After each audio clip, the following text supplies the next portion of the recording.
y'all, welcome back to GOT Outpost. I'm Drew Mathern. And I'm Jay Anthony. And this episode, we're gonna go into the teepee tent, and bivy tents we'll touch on a little bit. But this variation, biggest thing to focus on, super lightweight, super compactable, great for backcountry. No floor. No floor. So that's one thing that we wanna emphasize is there's no floors with these typically. Yeah. And what do you think? I mean, just talking, like, what would the pro be if someone were to say, well, why would you sleep in a tent with no floor?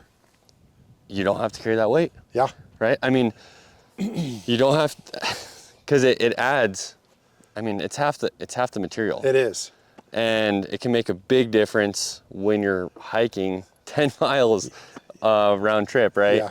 So when I first bought my teepee tent, I was pretty uncomfortable with it, to be honest. Not having a floor, because I always grew up using a floor. Yeah. So when I first bought a tent without a floor, I'm like, I don't know if I can do this. It's a weird feeling for the It's first. odd. It's very weird. It is, especially when you're just sleeping in the dirt. You're gonna get dirty. Like it's a lot harder to stay clean. Your back. It is, but I think, so for me, the one thing I look at, like, as far as weight, you should carry a ground cloth for underneath, which is basically like a piece of Tyvek. The companies sell their own, but you can use Tyvek. Underneath your sleeping pad that keeps your pad dry. It doesn't get all muddy. Helps a little bit with pokes and inflatable bags. So from that standpoint, you know, I don't know about the weight, but it's awful nice to not have to worry about like bringing your dirty boots in, because there's no floor to it, right? Like you don't have to You don't have to worry about getting it dirty. Yeah, it's just because you're already dirt. It's super nice. Yeah. I mean, I never have used that flooring system. I just run my sleeping pad on the ground. Do you? Okay, just because cool. it's one less thing to carry. It is, that's true. So I just don't even worry about it. It's fine. It's gotten me by.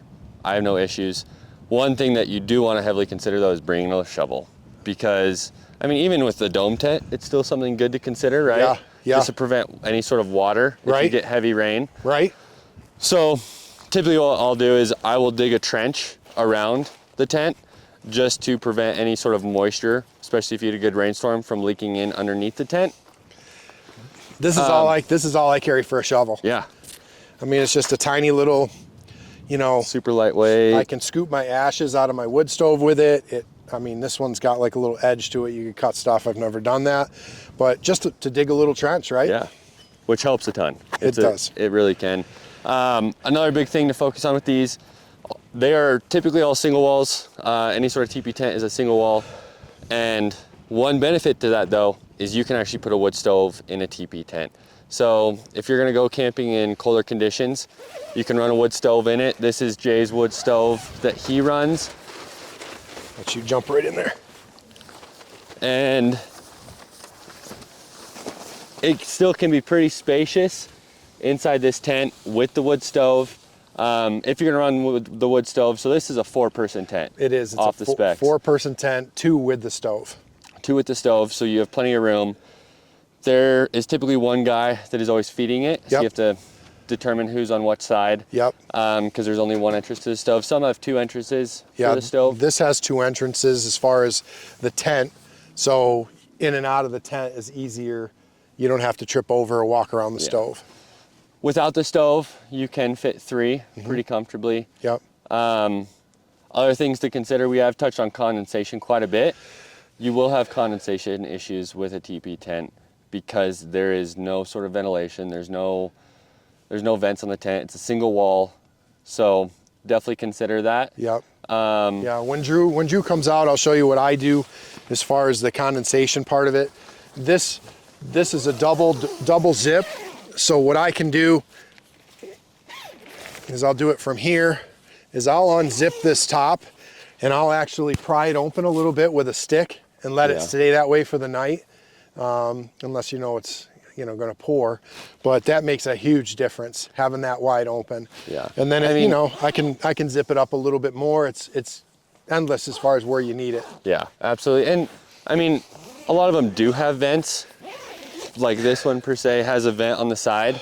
It just doesn't work very well. It doesn't work the greatest. It's not as much venting as you typically want, and since you don't have that double wall, you don't have that layer of protection. Yeah. From that condensation falling on you. Yeah. So even with the vent, you will probably notice some condensation. Yeah. Now, what a lot of these single wall, and this is just one form of a single wall tent.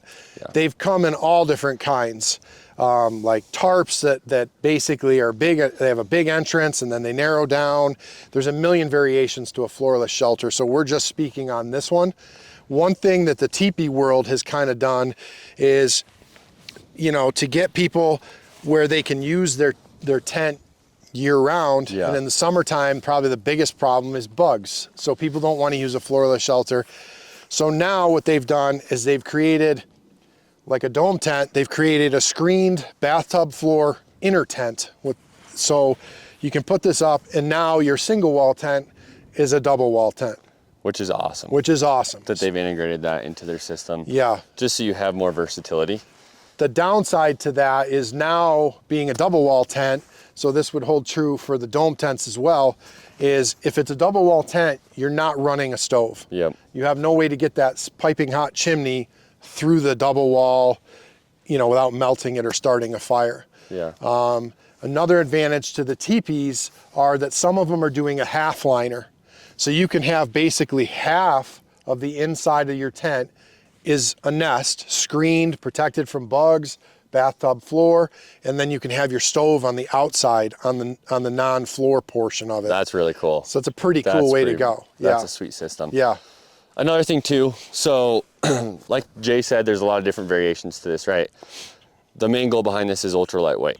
So even some of them, like yours comes with a pipe for support. Yep. Mine personally, I just use my trekking poles. Yeah. So it's